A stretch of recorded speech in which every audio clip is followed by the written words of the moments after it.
Welcome to As Goes Wisconsin Hour 2 on this Tuesday, October 10th. Greg Bach, Soup Fan on the board. Dominic Selvia from Devil's Advocates. You can catch him later on today. You've been working a lot, my friend. Yeah, From 4 to 6, lots to do. Along with Mike Crute and my Tuesday co-host for the next couple of months while Kristen is out. I don't mean to, well, yes, okay, I'm going to brag. I met baby Frances on Sunday. So cute, tiny little peanut, She is a little bean. She is just a teeny little bean. We're maybe gonna see her debut tomorrow. Kristen's gonna join us from 10:30 to 11 from home. So I encourage you to watch the live stream that you can do on Twitter, on Facebook, on all the things. And then you can also leave comments if you're watching the stream, in addition to texting us or emailing us or calling us at 844-967-2789. And those better be nice comments. About the baby. They'll all be nice yes, comments. Yes, they will. About little Francis. That will be tomorrow. Coming up at 11:33, we've had him on the show once before. So looking forward to it. Yeah, Corey Forrester is a comedian from down south, and he and two of his friends, they call themselves the Redneck Liberals. The Redneck Liberals. Nice. And he and Trey Crowder, who is another comic, wrote a book called Around Here and Over Yonder, about some of their travels all over the world. It's available right now on Amazon. So we're going to recheck in with Corey and some of the stories he has in his book. Awesome. It's very refreshing to hear his point of view. So yeah. I'll stick around for that. We're going to start things off, though, talking about, this is a local story that I think, unfortunately, because there is always, at least it seems to be, there's always such an avalanche of news that it tends to get pushed aside, or it is not getting enough attention or as much attention as it should deserve. So here's the setup for it. This is from the Cap Times. In August of 2021, the Wausau Pilot and Review, which is a local online publication, reported that Corey Tomczyk used a homophobic slur towards a 13-year-old boy at a local government meeting in Marathon County.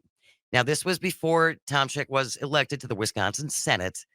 He filed a defamation lawsuit against the Wausau Pilot and Review because he said that that was not true. Now, ultimately, the case was dismissed by Marathon County Circuit Judge Scott Corbett. He dismissed the suit, ruling in favor of the paper's owner, and the Wausau Pilot determined that based on his role in the community, on a local school board, he's a well-known business owner, talking about Corey Tomczyk, and as a leader of the regional GOP committee, he did meet the requirements for a limited purpose public figure, and as such would have to prove the pilot published the story with specific malice against him, which his legal team did not meet. Well, what happened next was Tomczyk's legal team immediately announced their intention to appeal and filed an appeal brief citing journalistic malpractice by the Pilot and Review. They argue that at the time, Tomczyk was a private citizen and there should be granted extra protections. So the paper's owner's legal team now has until November 8th to respond to this appeal. His attorneys are working on the response, but this has cost them hundreds of thousands of dollars. Right. Legal fees add up really, really quickly. And there is concern that this is merely an effort to kill this publication, just to burden them with so many legal bills that it's going to either kill it or certainly intimidate reporters from doing their jobs and reporting on bad things that elected officials do. This is what John Oliver covered a couple of years ago. This is a SLAPP suit. That's all this is. SLAPP suit. It's a SLAPP suit. Which means it is really without merit. Not without merit and done for malice. Very Trumpian. Yeah, it is very Trumpian. So since the lawsuit was filed, again, according to the Cap Times, the owner says she and her news outlet have gotten community support, providing reassurance, but also hate mail that shakes her resolve as larger news organizations reduce their staff and cut back on local accountability reporting. That's bad, folks. We need local people on the ground in small communities to keep watch on things. That's why they're there. And I worry that because we got so used to all this free information and now we have to subscribe. Right. And everybody's, well, there's no news anyway. There's, nothing is new and nothing happens and it's not worth it. And it is worth it. These papers are, as we talked about before a couple months ago regarding this story, these papers are popping up in the light of major newspapers cutting resources, and they are more important than ever because they are giving local news to local people about what's going on within blocks of their home. Yeah. And they need to be protected, and they need to be able to write what they need to write in order to inform the people. If the New York Times isn't going to do it, or the Washington Post can't do it. So Right. And as the owner says, these are people, the reporter's talking about, these are people putting their necks on the line to get out there because they care about their community, not because they're trying to tell some narrative or to push some kind of agenda. Being a reporter is not a sexy job, you guys. And it's No. not like it really pays so great that everybody's jumping into this field Yeah. because it's a tough job. And I believe reporters do it because they love it and they believe in the importance of the In the work that fourth they're estate, doing. in Yes. reporting the truth and the facts. And if I recall, and I'm looking at different articles, New York Times had a piece about this as well.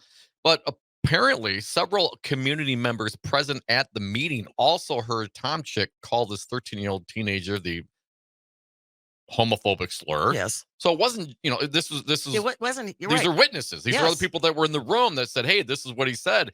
And apparently, he's admitted in using these kinds of phrases before. Oh, right. It- Again, with his brother. in the past. that's right. I have a So- gay brother. Yes, I have a gay brother. Yes. So you've said it before. Other people heard you say it. It was reported in the local news, but now you're all offended because what? People find out that you're using homophobic slurs. 844-967-2789, 844-96-PARTY. Mark from the SAC. Good morning, Mark. What do you want to say? Hey, Mark. Yeah, well, the evidence on the face of it says that they were just reporting what somebody else told them, and that little Mr. Tom Jack should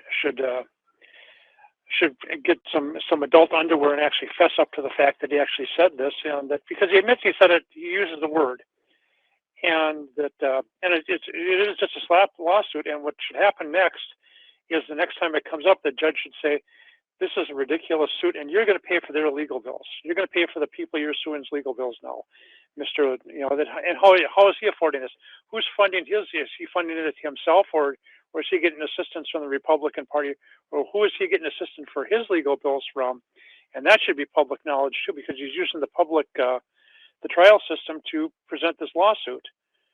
That's a really good point, Mark. Because again, we all know legal bills add up really, really quickly. It doesn't take long to accumulate $100,000 worth of bills. So that's a great question, Mark. If only a local reporter could cover that. Thank you so much for calling, Mark. If anybody else wants to check in at 844-967-2789, you can call and or text. If you're watching on the stream, you can leave a comment on there as well. According to the Cap Times, the loss of local journalism has been accompanied by the malignant spread of disinformation and misinformation, political polarization, eroding trust in the media, and a yawning digital and economic divide among citizens. Local reporting this is just my opinion, local reporting is crucially important to communities. Absolutely. And the more we see these smaller papers getting gobbled up and absorbed by these big companies, there is no one watching on the ground. And there can be hanky-panky-ish things that go on when no one is watching. We'd have got away with it too. It wasn't for these meddling reporters. Yes. I looked it up really quick, and Corey Tomchek, before he got into politics, he's owned a company called Recyclers of Wisconsin for about 32 years. So I'm guessing that he probably has the money to afford it. Oh, maybe he does. Yeah. Maybe he does. So he's just making a point. Wisconsin Madison Democrat Senator Melissa Agard and Fitchburg Democrat Rep Jimmy Anderson, they proposed a bill back in August that will seek to deter public officials from filing lawsuits like this designed to intimidate entities like news organizations from exercising free speech. The SLAPP claims strategic lawsuits against public participation. Here's what Senator Agard said. SLAPP lawsuits are a weapon used by the powerful and well-connected in an attempt to intimidate or censor critics, activists, journalists, and others with a stifling financial burden. A strong, unfettered press is essential for a strong, healthy democracy and is crucial for maintaining a well-informed citizenry. She went on to call the lawsuit shameful. The bill AB 423 would create a legal avenue for victims of SLAPP lawsuits to file a motion to strike in such a suit, which would result in the dismissal of the suit in most cases. One other quote here by Rep. Anderson. By providing people with the ability to dismiss lawsuits that are designed to intimidate and harass them, this bill presents an opportunity to protect the fundamental First Amendment rights against those who would use the legal system as a weapon. Speech will never be truly free in Wisconsin as long as the powerful can shield themselves from criticism by wielding bogus legal threats against citizens, journalists, and other media representatives that wish to hold them accountable and pursue the truth to the fullest extent. Absolutely. Well, if you want to help out, since this first lawsuit was filed in 2021, the Cap Times and Pilot Review has racked up $200,000 in legal bills. There is a GoFundMe campaign to help them deal with some of that. As of late August, according to the Cap Times, the paper had raised more than $100,000. But if you believe in the importance of journalism and local reporting and believe that this kind of lawsuit is wrong, then do what you can. Right. Sometimes even $5. I've been doing this a long time. We've done a lot of fundraisers for different things. You may not think that your $5 will amount to anything, but if you get enough people who chip in $5, Yeah, help push back against the rich guy who got caught saying homophobic slurs, admitted to them before. Other people heard it, and you're going to try to sue someone out of existence because you can. it seems not right. Seems not right. All right, we're coming up against the break. We will be back in just a moment. Stay with us. Again, you can always check in at 844-967-2789. You're listening to As Goes Wisconsin on the Civic Media Radio Network.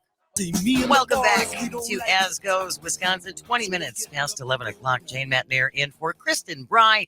Greg Bach is on the board. Dominic Salvia from Devil's Advocates, my Tuesday co-host, while Kristen is out. You can catch him again later this afternoon, 4 to 6, along with Mike Krutz, right here across the Civic Media Radio Network. During the break, we were just kind of poking around, looking at things. And Dominic, you stumbled on something that relates to what we were talking about last hour. You know, pardon me. It's always a little concerning when you see Wisconsin on the front of a Raw story, man. You know, it's usually Rarely never. good. It's rarely good. Rarely good. Sarah Burris reporting watchdogs want answers after secret meeting between Wisconsin judges and GOP leaders. Yeah, thank you. American Oversight. They filed an Open Meetings Act request in Wisconsin this week after the AP revealed Republican leaders were coordinating with former Supreme Court justices, including an ex-Chief Justice. Former Wisconsin Supreme Court Chief Justice David Prosser, Republican, told the GOP Assembly Speaker Robin Vos he shouldn't impeach Protasewicz. Prosser, who previously served as a speaker in the assembly, had been the only former justice willing to come forward and reveal that they were on a secret panel of judges as to coordinate and advise Vos on Protasewicz. Yes, Prosser turned over records showing that he was also coordinating with former conservative Chief Justice Patience Roggensack. Oh, no kidding. Oh, look at that. Prosser revealed a voicemail Roggensack left asking if they could chat about a matter that I thought we were going to look at together. The next step from Prosser was to email Vos on Friday to advise against going after Protasewicz. We mentioned this earlier. Impeachment is so serious, quote, severe and rare that it should not be considered unless the subject has committed a crime or the subject has committed indisputable corrupt conduct while in office. Since then, Prosser turned over all the information, emails, and details to American Oversight. It has since applied for further information that was not public in compliance with the state's open meeting laws, which mandate all meetings be conducted in the open unless it applies to specific exemptions. Heather Sawyer, the executive director over there, quote, this includes meetings of an advisory body like this one, which has been tasked by Speaker Vos to review and advise government action. It's bad enough to threaten to remove an elected justice for political gain, but it's an additional violation of the public trust to be making plans in secret. No. Wisconsin's open meetings law exists for a reason. The people have a right to know what their government is doing in their name. The panel could conclude its work before Wisconsinites know what's going on behind closed doors, so time is of the essence. We urge the court to take immediate action. This sounds nefarious. Oh, you've been been hanging on to that all morning. Darn right I have. It really. So new news. We didn't know Prosser, right? I was No. also commuting with Pat Rogensack. Right. You know what I'm saying? Right. As it concludes here at the Raw story, former Wisconsin Supreme Court Justice Janine Geske, appointed by Tommy Thompson, joined fellow Wisconsin Supreme Court Justice, former Louis Butler, to argue the GOP has no basis for impeaching Protaseo. So that's two conservative, one not conservative judges, former justices, telling Prosser and the Republicans, go pound sand. You guys are digging. You got nothing. It's the wrong move. It's the wrong And move. you're doing it in the dark. Well, but isn't our favorite popcorn king and chucklemeister Robin Voss trying to sell this as, I just asked some friends for their opinion? We just had lunch. It's just lunch. It's just lunch. It's not like we met together and sat down in one of our offices. These are just my old buddies, and I value their opinion. Yeah, and no so biggie. they volunteered, Dom. Or are they getting paid? I don't know if it even matters. Does it matter? I mean, again, this is, why would you do this in the dark? Robin Voss, if this is a thing, have a committee, if this is really what you're concerned about. You're concerned about, going down the rabbit hole, right? The rabbit hole. Well, now that these liberals are in charge of the Wisconsin Supreme Court, well, then do it in the open. What is all this? Bring them in, have testimony, their analysis, put it out there. What are we afraid of? 844-967-2789. We're going to go with John from Boaz. Good morning, John. What do you think? Good morning.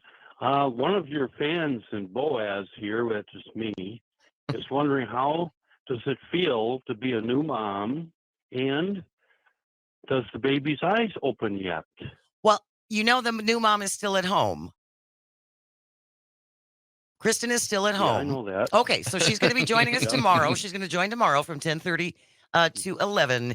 And Francis's eyes are, for the brief moments that she's awake, her eyes do open. But I got to tell you, John, good. she's not awake very much. She's only like 9. She's 10 days old. So there's lots of sleeping and napping and all that stuff. Hey, thanks for the call. I would think there'd be a bigger baby, given Chris is tall and her husband's tall. They're tall people, man. It's like little people like me. No, she's and Kristen even said, I can't believe Mike and I had such a tiny baby because she's a munchkin. Anyway, Catherine is on the line from Madison. Catherine, we only got about a minute and a half. Thank you for joining us. What do you want to say? Sure. Hi. I'm calling. I attend some meetings of the Sustainable Rural Wisconsin Network, and they said that some of the members of their different towns and so forth are having SLAPP lawsuits brought against them because of these large animal organizations. Oh, the CAFOs. Enormous. Yeah, and they are now allowed to leak 500 gallons per day. I believe it's per acre, and that's allowable. And almost all of these big open pits of manure leak, and it's horrible. And of course, the big companies want to keep doing this, so they're bringing lawsuits against some of the farmers that are fighting it. It's a big issue. It really is. I mean, they're having a new meeting in Door County to add 40,000 pigs to an operation there in one place. Well, that's an awful lot of manure. That's an awful lot of. Yes, it is. Thank you, Catherine. We will look at that a little bit more closely and see who we can track down to talk to about that. Coming up next, very excited to have him back, Corey Ryan Forrester. Around here and over yonder, we're going to talk about his book and so much more. Stay with us. You're listening to As Goes Wisconsin. This is the Civic Media Radio Network. Welcome back to As Goes Wisconsin. Jane Matnair in for Kristen Bry. Greg Bach is on the board. Dominic Salvia, my co-host on Tuesdays, while Kristen is on maternity leave. And we're really excited to have our next guest return. He was here in March before the book. And so we're going to catch up and find out all about what his life has been like on the road and writing this book. Corey Ryan Forrester joining us. The new book is called Round Here and Over Yonder. How are you doing? Welcome back. Hey, I'm wonderful. How are y'all doing? Thank you for having me, by the way. Yeah, I don't normally get a lot of repeat offers to do shows. We had so much. Like, we're glad he was here, but never again. We had so much fun with you the last time where you were here, and especially Corey, when you pointed out that liberals are annoying. Oh yeah, for sure. I've thought a lot more about that in the interim. We are shoot ourselves in the own foot. Can't get anything done, but at least we're right about everything, I guess. So that's cool. It's a real farm to table annoying. It's what it is. It's It really, yeah, you're very correct. That's true. Organic dumbassery. Oh, sorry. I didn't mean to curse. I You forgot. can't plan this. This is Wisconsin. I can't use foul language. Whoopsie diddly, I believe your people would say.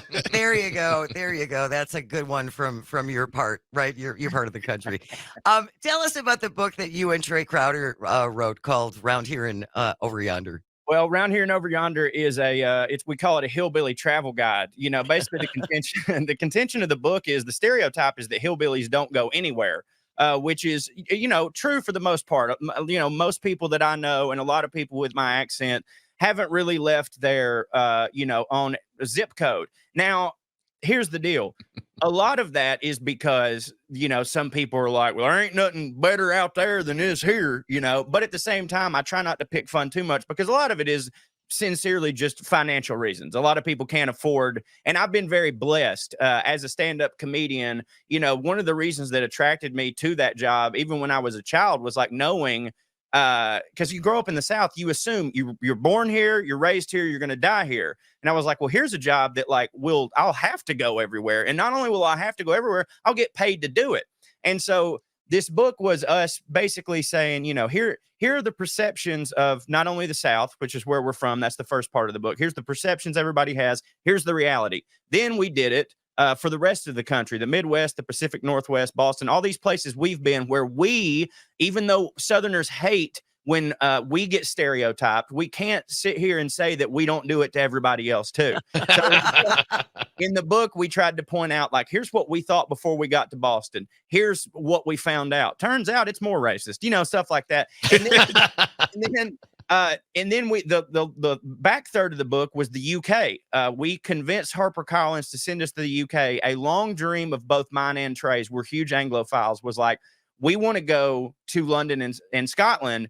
However, we have no intention of paying for it ourselves. So when we pitched the book, it was just a United States travel book, and they were all in. And then at the last second, fourth quarter, I threw this Hail Mary, and they were like, "Oh my God, rednecks in the UK, that's great. Here's an extra $10,000."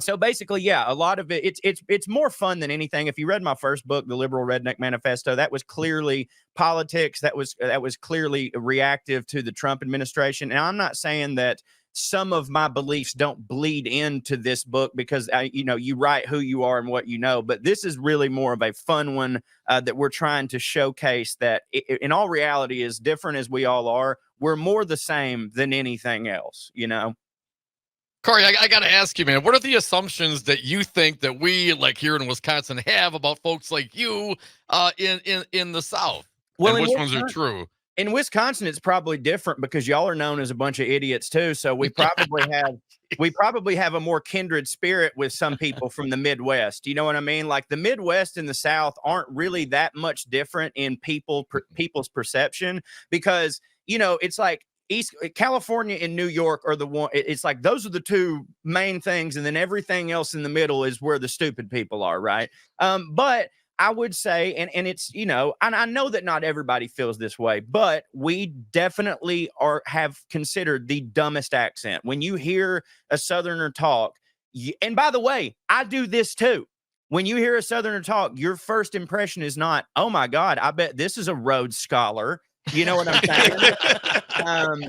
That also, if you hear a dude talking like me at a bar, and I know this for a fact because it happens when we're in Boston, it happens when we're in New York. When someone hears my accent, their first thought is, "Ooh, I bet he'll love this racist joke." You know what I'm saying? They do. It's that's how you pick out. That's how a Southerner can identify racists from other places. Because as soon as they hear you, they're like, "Okay, this guy, he gets it." You know what I mean? I have a Go ahead. Go on. No, you go ahead. I was going to say I have a friend of mine, a comic, Dave Stone from Georgia. I love Dave. He's got a Georgia accent, but when he wants to go dumber or more Southern, he just takes that accent 30 miles outside of Atlanta and goes super down far. Yeah, I mean, when I'm on stage, like it's impossible not to. When I'm doing a dumb character on stage, it's this guy. Well, I tell you what, the Chinese are trying to put a vaccine in our arm that'll trick us into thinking Rachel Maddow is tolerable. Like and now, granted, that's an impression of an actual dude I know, and he sounds exactly like that. But like I could do a dumb Midwestern accent, but it's not going to land the same for the general audience. So, like, as I say, it's kind of unfair of me to look at the whole world and go, it's unfair that you stereotype Southerners when even Southerners do that. Oh yeah, yeah. Corey Ryan Forrester is our guest. He and fellow comedian Trey Crowder have written a book called Round Here and Over Yonder. So, what were the stereotypes you expected when you came to the Midwest, Corey? And then what were the real ones that you found to be accurate? Well, with the Midwest, I actually have a lot more expertise than Trey, simply because my wife is from Iowa. So all my in-laws are from Iowa. They're still there. We used to go there for Christmas, and until my snot started freezing to the top of my lip. And now we have compromised, and we go there for Thanksgiving when it's only 32 degrees. You go. But the stereotypes for Midwestern for me were always, it's everything about the South except the good parts. You know what I'm saying? like it's everything. We both eat fried food. We both have backwards religious views. Except for the South, at least, is innovative when it comes to music and food. Right? At least we have that, and at least we have a poetic accent. Now, I will say this. I actually really love the Midwest, but I also love Dave and Buster's, and the Midwest is just like, a state Dave and Buster's, right? It's a lot. It's super stupid, of course, but by God, it's fun and everybody's having a good time. You know what I'm saying? I also love what y'all do with cheese. I love what y'all do with pork.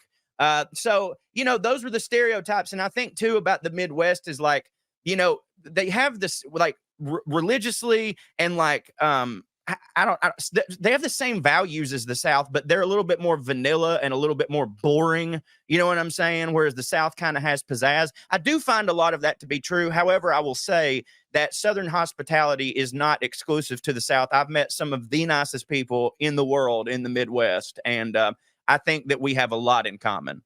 I think it's interesting that you landed on the religion thing, and I don't disagree with you.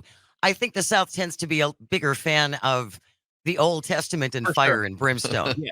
Agreed. And I don't know if this is true all over the Midwest, but a lot of people that my wife's family knows are like Catholic, which is not a thing down where I'm from. And honestly, I kind of like going to a Catholic church. It's very sing-songy.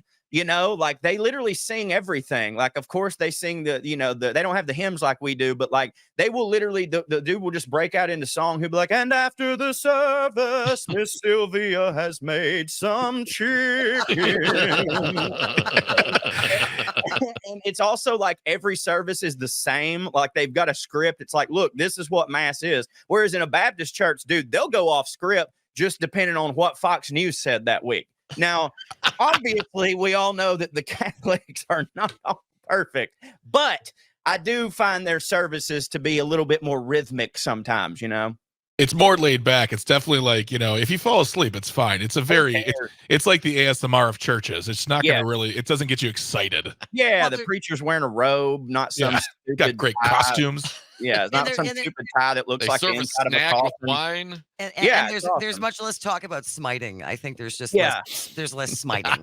Yeah, in the Baptist faith, we love to be smote or talked about being smote quite a bit. Tell us some of the other highlights from your book, Round Here and Over Yonder.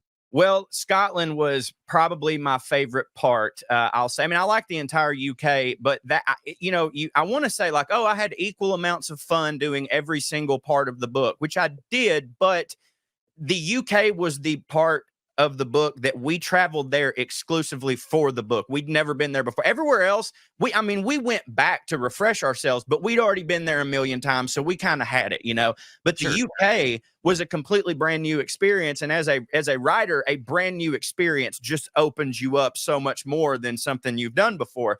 And what my favorite part about going to Scotland was we always knew, like, growing up in the South, everyone is like, I'm Scots, Irish, Cherokee, or, I got Scottish, whatever. So we knew, like, okay, we're probably going to have a lot in common with these people.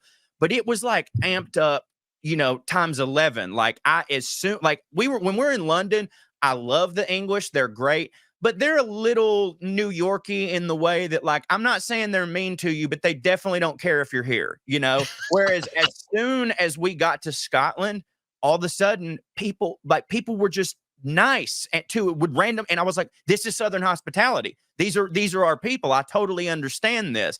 Also, when we were on the train going from London to Inverness, we sort of passed out and we came to, and we look out the window, and literally both of us were like, holy shit, are we in Tennessee? Because the mountains in everything looks the same. So it started making sense to us. Like, no wonder they came over to America, saw this, and we're like, let's stop here. This is home, And we recognize this. Exactly. And by the way, listen how crazy this is. This is something we learned. We mentioned that to the Scottish people, and this dude was like, oh, that's because of Pangea, right? It's actually the same mountain range. And we're like, what? And he goes, oh, yeah, back when the earth was just all together, these are the same mountains right here. And then it split and it was to Tennessee. So this is the same part.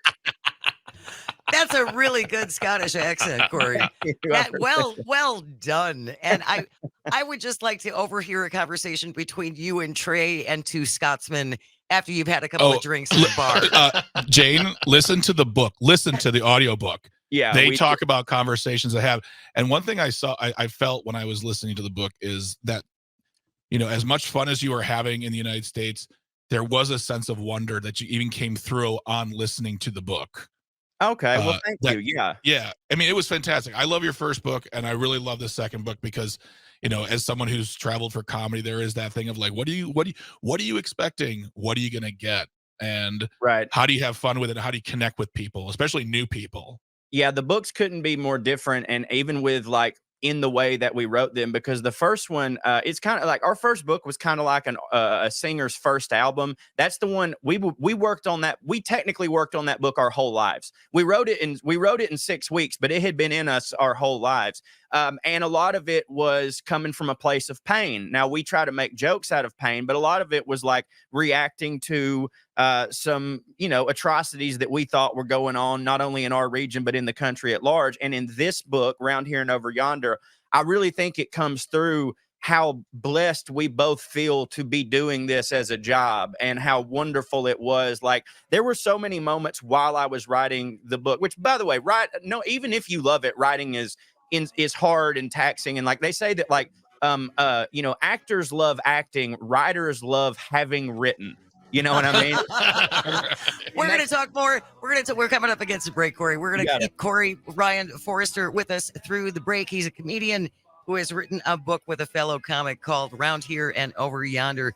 Corey is going to stay with us. We hope you will stay with us too. One last segment. You're listening to As Goes Wisconsin. We are on the Civic Media Radio Network. Welcome back. This is As Goes Wisconsin. Jane Matt there in for Kristen Bry. Greg Bach is on the board. Dominic Salvia, my co-host from Devil's Advocates Radio, every Tuesday. You can catch him later this afternoon from 4 to 6.